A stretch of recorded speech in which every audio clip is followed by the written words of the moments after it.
Have you ever stopped to think that sometimes the very thing that should show us the truth is the very thing that chooses to remain silent?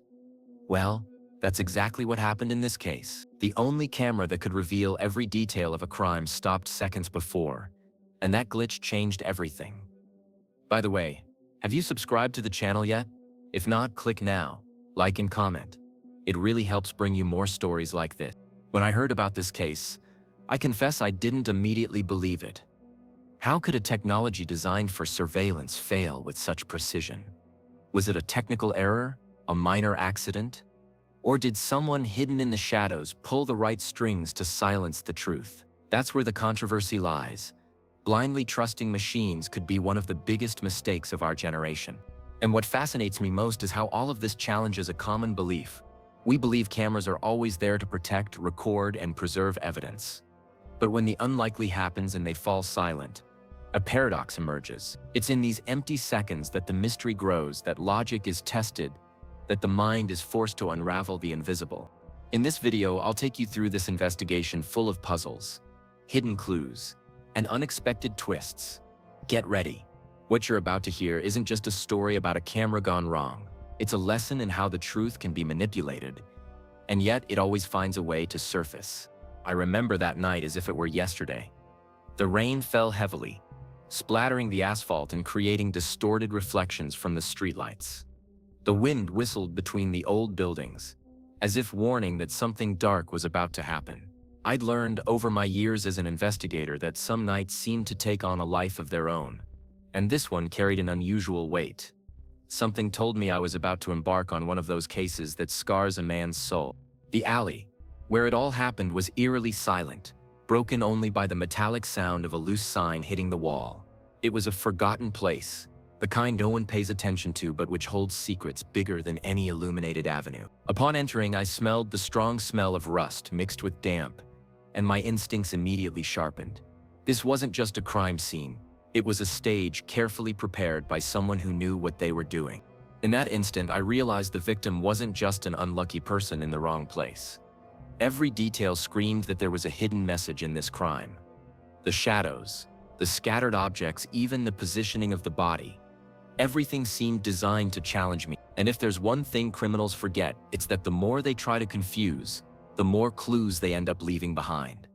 It was almost like a game of chess, and I was about to make the first move. As I watched the scene, something caught my eye. A security camera, positioned at the perfect angle to capture the entire incident. My heart raced.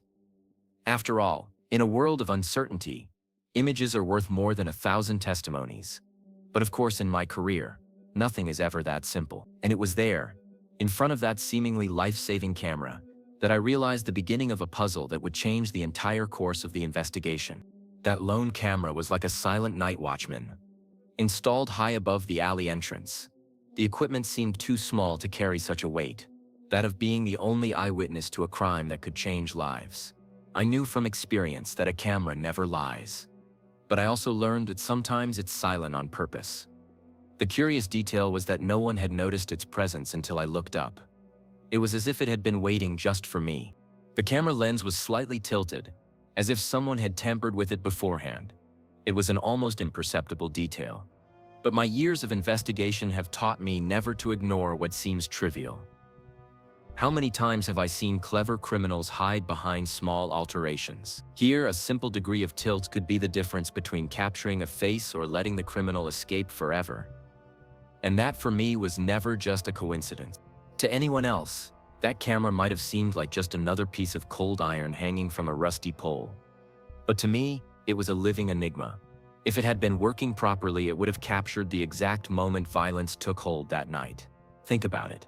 Isn't it curious how, at the most crucial moment, something seemingly reliable can turn into a colossal doubt? Well, that was precisely the doubt that was gnawing at me. I didn't know it yet, but that electronic eye was about to reveal much more than just missing images. It would be the key to understanding what really happened seconds before the crime. However, what I discovered later made me question not only the scene, but also who had an interest in silencing the truth. And that's precisely where I entered the realm of inexplicable failures. When I finally got access to the footage, I felt that characteristic chill run down my spine. The camera had recorded hours of dull routine. People passing by, cars parking, cats searching for food in the trash. But just as the crime occurred, the screen went black. Not before, not after, exactly 17 seconds before the tragedy. Everything simply disappeared. Anyone who's investigated knows that chance is rarely so punctual. I've seen cameras fail. Yes, but always for trivial reasons. Poorly connected cables, power surges, old equipment. But this one seemed to have chosen the exact moment to go silent. It was as if the device itself had been complicit, erasing any chance of bearing witness to the truth. And that's not something to swallow easily. I spent hours revisiting every detail of the corrupted file, hoping to find a dropped frame, a hiss in the audio, anything that would give me a clue. But it was absolute silence. No plausible technical explanation, no common system error, just a calculated absence. And when something is calculated, the first question I ask is, who would benefit from it? This inexplicable glitch wasn't just a technical issue. It was a message. Someone somewhere wanted the truth to remain hidden, and they were precise enough to ensure it. And when an investigation reaches this point, you know you're dealing with more than just a common criminal. It was the shadow of manipulation, and behind it could have been an even more dangerous mind. But was it coincidence or deliberate sabotage? In my career, I've learned that relying on chance is a dangerous trap. Whenever a failure happens so precisely, the question that echoes is, was it coincidence or sabotage? I could almost hear this doubt whispering in my ear as I stared at the empty recordings. It was as if the very silence of the camera was mocking me, daring me to figure out what really happened. I spoke with the surveillance technicians, experienced people, seasoned in dealing with both old and new systems. They were all unanimous. They had never seen a failure like this, so selective, so educated in choosing the exact moment to occur. This reminded me of other cases where criminals manipulated technology to their advantage. And believe me, when someone has the time and knowledge to do so, the crime is never simple. The problem is that if it was sabotage, it couldn't be the work of just anyone. They needed access, knowledge of how to manipulate the system, and even precision in calculating the seconds. This narrowed the list of potential actors, but at the same time increased the danger. After all, if someone could manipulate a camera like that, what else would they be willing to manipulate to cover their tracks? At that point in the investigation, I was no longer dealing with a simple equipment failure. I was dealing with a game of wits, someone who wanted to test how far I could go. And when I realized this, the next question hit me like a punch. Was the problem just in the technology, or in something much deeper linked to the historical context of these cameras and their vulnerabilities? When I started my career, surveillance cameras were large, noisy, and recorded on tapes that needed to be changed manually. They were archaic systems, prone to failure and difficult to maintain. I remember one case where an entire tape was lost because the security guard forgot to press the record button. Today, however, we live in an age where technology is more sophisticated, digital, and connected to the cloud. But ironically, the more advanced it becomes, the more vulnerable it also becomes. Over the years, I've noticed that each technological advancement has come with new forms of manipulation. What was once a simple cable pulled from the outlet can now be a code entered remotely. And this completely changes the game. Anyone who understands technology knows that systems can be brought down not just by flaws, but by human intentions, camouflaged in invisible algorithms. It's the kind of thing that separates a casual error from calculated sabotage. The curious thing is that in many cases, society blindly trusts these electronic eyes. We think that, because they're always on, they guarantee absolute truth. But I've learned, in countless investigations, that truth depends on who controls the lens. Technology isn't neutral, never has been. It's shaped by the hands of those who manipulate it, and that can change the entire course of an investigation. It was precisely this thought that led me to look beyond the equipment itself. It wasn't enough to understand how the camera worked, but rather to understand what was behind the failure. Was I facing a simple technical problem or a mind using the very history of technology as a tool to create a puzzle? It was time to decipher not only the machine, but also the mystery of the time in which it chose to remain silent. I've always believed that time is a silent accomplice in any investigation. It reveals secrets, exposes contradictions, sometimes holds the keys to deciphering the impossible. In the case of the camera, it was no different. The failure occurred 17 seconds before the crime. Not a minute, not 5. Exactly 17. Why that number? Why that instant? It was in this detail that I began to realize that time was not just a spectator, but part of the enigma itself. I analyzed every second before the blackout. I saw people passing by, heard the sound of a car in the background, even the meow of a hungry cat. Everything seemed normal, like everyday life recorded by thousands of cameras around the world. But then, as if by magic, the screen went black. It was as if someone had timed the exact moment to erase the truth. This wasn't just suspicious, it was mathematically calculated. If you've ever tried to solve a puzzle, you know that one misplaced piece changes the whole picture. Well, those 17 seconds were the missing piece. But at the same time, they distorted the entire picture. I needed to understand if there was a logical reason behind that number. It could be an absurd coincidence, or the hidden signature of someone trying to provoke me. At that moment, I realized I was dealing with an adversary who used time itself as a weapon. It wasn't just about hiding the scene, but also about planting doubts, forcing me to question every detail. And so the next stage of the investigation was born, reconstructing the entire timeline of the crime, minute by minute, until every gap was exposed. For any investigator, a timeline is like the backbone of a case. Without it, everything becomes hazy. With it, details begin to take shape. So I sat down with notes, reports, and testimonies to piece together every minute of that night. The goal was simple: transform chaos into sequence, and sequence into logic. Every action, every movement needed to find its place. I discovered that the victim had arrived at the scene about 10 minutes before the camera went black. He spoke to Tumo on the phone, paced nervously back and forth, and then stopped, as if waiting. Witnesses claimed to have seen a second figure approaching, but no one could describe it clearly. It's curious how, at crucial moments, people's memories seem to shuffle like cards in a deck. At 10:34 p.m., exactly 1 minute into the blackout, the street became eerily deserted. The last car passed, the rain thickened, and the sounds of the night were drowned out by the tense silence. It was in this emptiness that something terrible happened. Something no one could see, but everyone felt between the lines of the reports. The timeline showed a gap of seconds that seemed to scream louder than any testimony. It was clear that someone had prepared to act in that time frame, taking advantage of the shadow cast by the camera's failure. What remained for me was to understand who had planned everything with such precision. And it was at this point that the list of possible culprits began to take shape, paving the way for the inevitable next step: identifying the first suspects. At that point in the investigation, the question looming large was clear: who had both access and interest in manipulating the scene? The initial list of suspects wasn't long, but each name carried a unique weight. I started with the security company's employees. After all, who better to understand the system's weaknesses? It wasn't the first time I'd encountered foxes guarding the henhouse. There were also neighbors who frequently visited the area.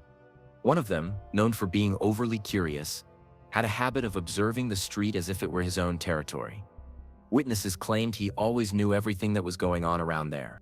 But was this vigilantism just a personality trait, or a convenient cover for something bigger? Another point I couldn't ignore were people directly connected to the victim. Personal relationships can be as lethal as a gun, and it wouldn't be the first time a revenge crime hid behind a flimsy alibi. The more I investigated, the more I realized that among friends, family, and acquaintances, everyone had a version of the story, but some sounded too rehearsed to be true. The curious thing is that while each suspect had their justifications, none of them seemed to clearly explain the selective blackout of the camera. It was as if there was something beyond their reach, a greater force that was not yet visible. And that's when I realized, if the case was attracting such suspicious eyes, public controversy would soon become part of the investigation. It didn't take long for the case to go from my notes to headlines. The idea of a camera failing seconds before a crime was perfect media fodder. Reporters hungry for ratings turned the mystery into a spectacle. And within hours, the entire city was talking about the invisible crime. It was as if suddenly I wasn't investigating just for myself, but for an entire audience demanding immediate answers. Discussions began to multiply on the streets, on the radio, and even at bars.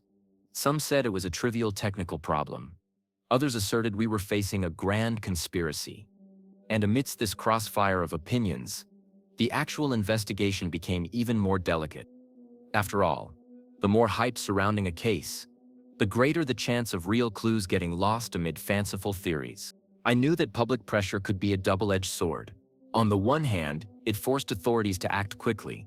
On the other, it created fertile ground for rumors and manipulation. And rumors, as I well know, can be as dangerous as bullets. They distort facts, tarnish reputations, and often divert attention from what really matters. It was necessary to filter out what was popular hysteria and what might in fact point to the truth. However, all this controversy brought something even more interesting to light. The victim, who until then seemed like just a name in a report, began to have her life scrutinized by public opinion. And the more questions arose about who she was and why she was there, the more I realized that understanding the victim would be essential to unraveling the mystery. Investigating a crime without understanding the victim is like putting together a puzzle without looking at the picture on the box. So I delved into that person's life. I discovered he wasn't just anyone. He had a past marked by achievements, but also by silent disagreements. He was known in the neighborhood as a respectable man. But the more I dug, the more I realized his story hid cracks that few dared to mention. His professional history contained records of successful business ventures, but also of intense disputes with former partners. People who smiled in public but carried resentments in silence. It wouldn't be the first time I've seen long-standing grudges turn into motives for a cold, calculated crime. This victim's life seemed balanced on a tightrope, and any slip could have been fatal. The most intriguing part, however, came from his personal circle. Close friends described him as a generous, almost impeccable person. But neighbors spoke of secrets, late-night encounters, and strange phone calls in the wee hours of the morning. It was as if there were two versions of the same person, one public, full of virtues, and another hidden, shrouded in mysteries no one wanted to reveal. And in investigations, it's always in this second version that the answers tend to hide. The more I understood who the victim was, the more I realized that the crime couldn't be reduced to mere chance. There were deeper motivations at play, perhaps even older than the very scenario of that night. And it was at this point that my attention turned to what lay beyond the victim.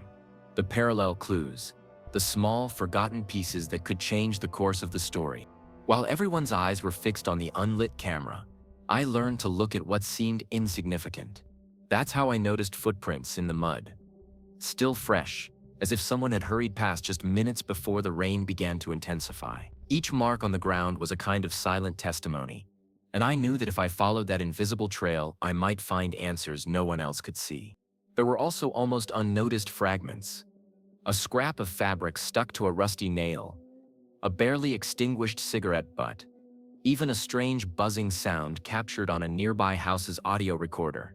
Details that in isolation might have meant nothing, but together began to form an intriguing mosaic. The devil, as my grandmother used to say, is in the details, and in my line of work, that has never ceased to be true. The curious thing is that these parallel clues almost always escape the attention of regular police. Perhaps because they seem too banal, or because they don't immediately fit into a clear line of reasoning. But throughout my career, I've learned that it's precisely these off-the-chart elements that often reveal the truth.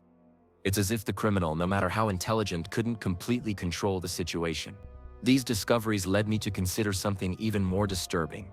If all the cameras in the area were working, why was only that one failing? The trail I was following seemed to push me toward an uncomfortable answer, that this wasn't technological misfortune, but rather a selective blackout, tailored to hide a single scene. And that's when I delved into the next enigma. It was when I analyzed the area's surveillance system that the truth began to bite me more aggressively. All the other cameras, banks, stores, even an old building on the corner were working perfectly that night. Only this one, the only one that would capture the crime head-on, decided to rest seconds before the incident. Coincidence? Not for someone who thrives on the cold logic of investigation. This type of isolated failure isn't common. When a power outage occurs, the entire system is affected. When a wire breaks, the entire camera system goes down. But not here. The others continued recording without even blinking, as if nothing had happened. That failure was targeted, almost as if it had been hand-picked. This wasn't a blackout, it was a surgical cut. And that's where the most disturbing detail comes in. If someone was able to isolate a single camera, then they were not only one step ahead, but also observing closely. It was like playing chess with an opponent who already knew their next move. I knew I was dealing with someone who not only understood the scene but also had enough control to manipulate what I would or wouldn't see. This selective blackout set off a red flag in my mind. Perhaps we weren't just dealing with a daring criminal but with a much larger scheme, and as happens in every case shrouded in mystery, it didn't take long for bolder voices to emerge, putting forward theories that went far beyond technical logic. It was the birth of the first conspiracy theory. Didn't take long for the buzz of the streets to give way to the most daring theories. Some believed the crime was linked to local politicians. Others swore it was the work of a secret organization controlling the city from the shadows. In my experience, I've seen conspiracies born from small details, but I've also seen the truth obscured by stories so far-fetched they distracted. The question was, where did imagination end and reality begin? One night I received an anonymous call. The voice, hoarse and low, simply said, "You won't find the answer in the alley, Spencer. Find whoever turned off the camera." That phrase kept ringing in my head. It wasn't just a warning. It was almost an invitation to dive into something much bigger. But every invitation like that comes with a high price, and I knew the price could be too dangerous. The most fascinating thing about conspiracy theories is how quickly they spread, like wildfire. Within days, people were swearing the footage was hidden in a secret vault, and others claiming the camera never actually failed. Each version had its own internal logic. But the truth is often simpler and at the same time much crueler than we imagine.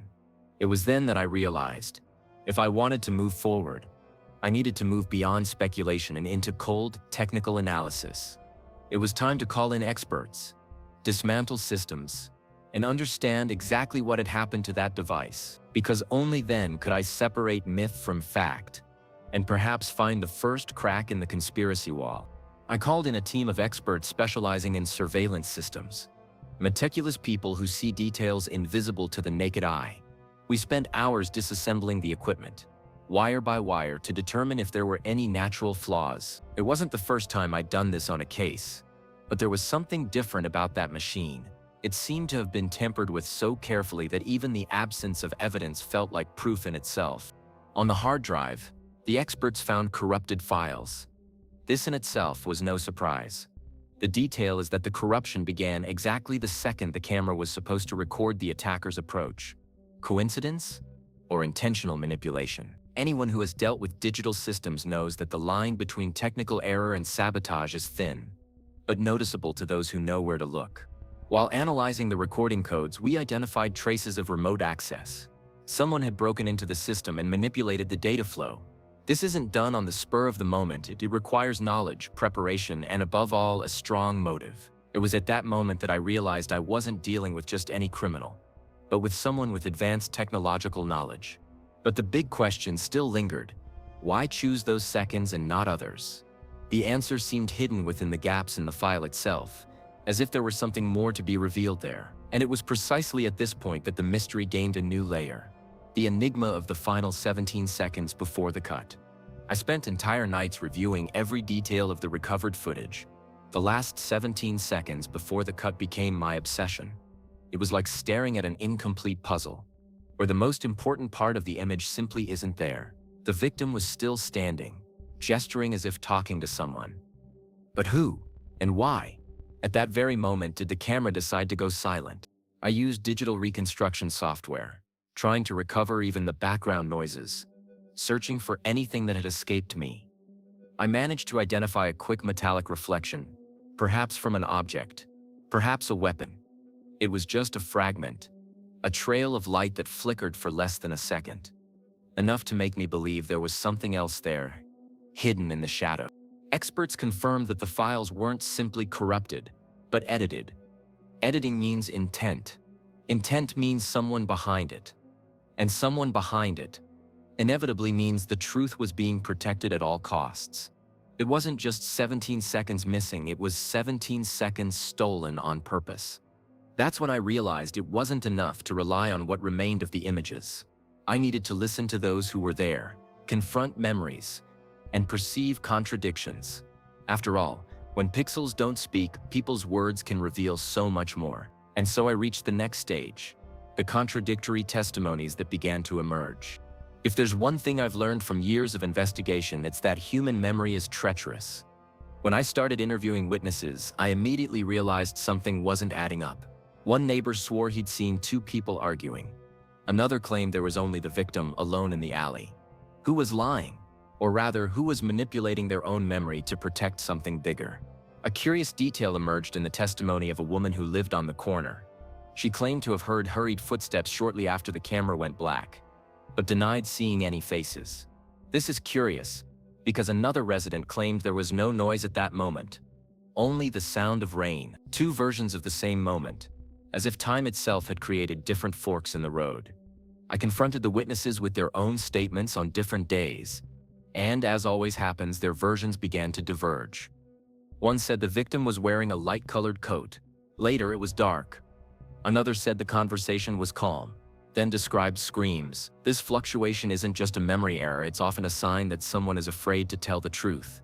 It was in this game of contradictions that I realized something bigger. The camera hadn't just been turned off, it had been turned away. As if while everyone was looking one way, the real scene had been recorded elsewhere, by another system. This revelation opened a new path in the investigation, and I was about to discover the existence of a secret recording channel. It was during my in-depth analysis of the system that the truth finally began to emerge. I discovered that the camera hadn't simply been turned off. It had been hijacked. Instead of disappearing into thin air, the data was redirected to a hidden channel, as if someone had created a secret shortcut within the system itself. It was a bold but ingenious trick, worthy of someone who knew every cog in the network. This discovery completely changed the course of the investigation.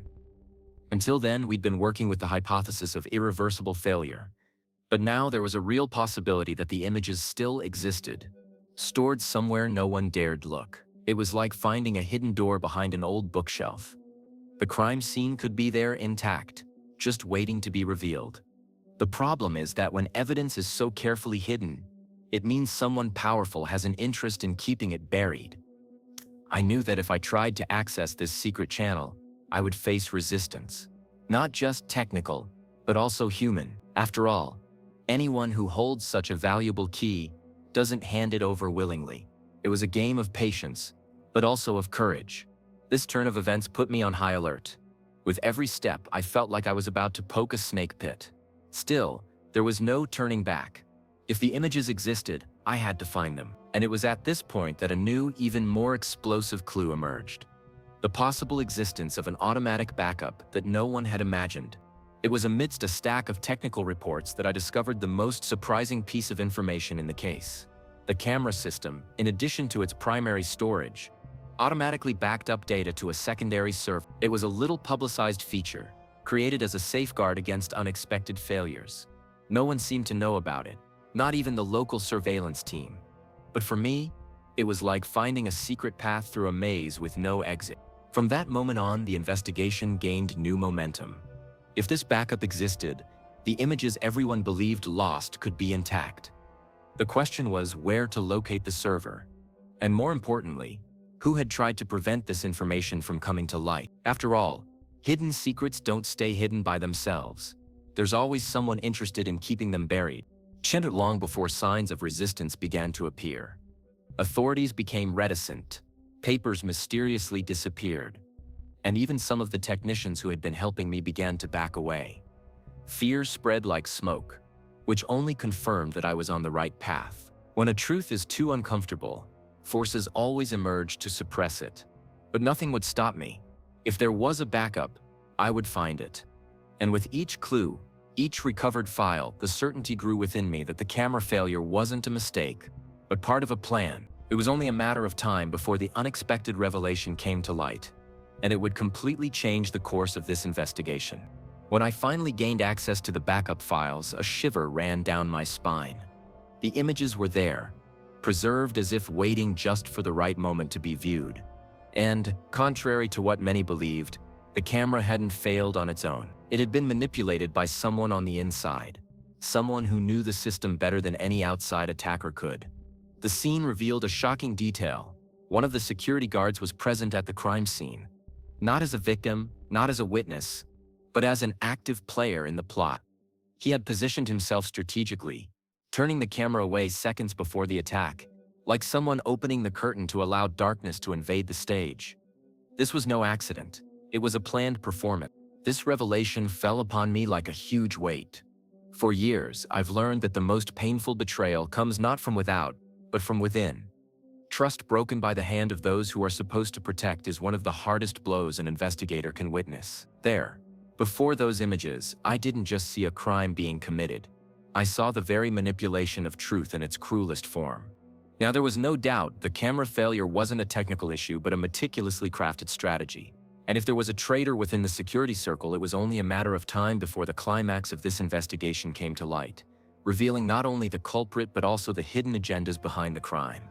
The final confrontation didn't take place in a courtroom or an interrogation room, but behind the scenes, where the masks fall unnoticed. When confronted with the backup footage, the security officer tried to deny it, then silence it, until his own expression betrayed him. That look of someone caught red-handed leaves no room for doubt. He wasn't just an accomplice, he was the conductor behind the camera's silence.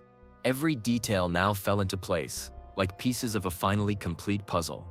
The privileged access to the system, the diversion of images, the control over who could and could not discover the truth, everything pointed to a crime coldly planned, but with the arrogance typical of someone who believes they can erase their tracks forever. What he hadn't counted on was the persistence of someone who has learned to doubt even the obvious. The revelation sent shockwaves through the air. Authorities, the press, and even ordinary citizens realized that the enemy wasn't lurking in distant shadows, but rather had infiltrated the very heart of security. It was like pulling back a veil. What seemed inexplicable turned out to be the result of human manipulation. And deep down, crimes like these always bear the mark of someone who believes they're above the law. In the end, there was no complete satisfaction in exposing the culprit. Only the bitter realization that the truth can be silenced, but never forever. The case of the switched-off camera taught a valuable lesson. Logic, enigmas, and contradictions always find a way to reveal themselves. And it was then, with my mind still full of unanswered questions, that I realized every solved mystery opens the door for an even darker one to lurk. Ultimately, this case shows us something bigger than a simple crime. It reveals that the truth can be manipulated, diverted, and even silenced for a few moments, but never completely. And this doesn't just apply to investigations. It applies to life. How many times have you let details slip by unnoticed, and only realized later how important they were? What would you do if you were faced with such a conundrum? Would you have the patience to question every second? Or would you accept a most comfortable version of the story? The difference between those who find the truth and those who live in illusions lies precisely in the courage to investigate beyond the surface. And it is this courage that can transform not just a case, but the entire way you approach your own challenges. So I want to challenge you. What off-cameras are there in your life today? What truths have you avoided facing because they seem too uncomfortable? Think about it. Often, the change you seek is hidden in the seconds you haven't yet had the courage to examine. If this story resonated with you, don't forget to subscribe to the channel, turn on notifications, and leave your comment below. I want to know what detail about this case caught your attention the most. Your answer could be the missing piece we need to solve the next puzzle together.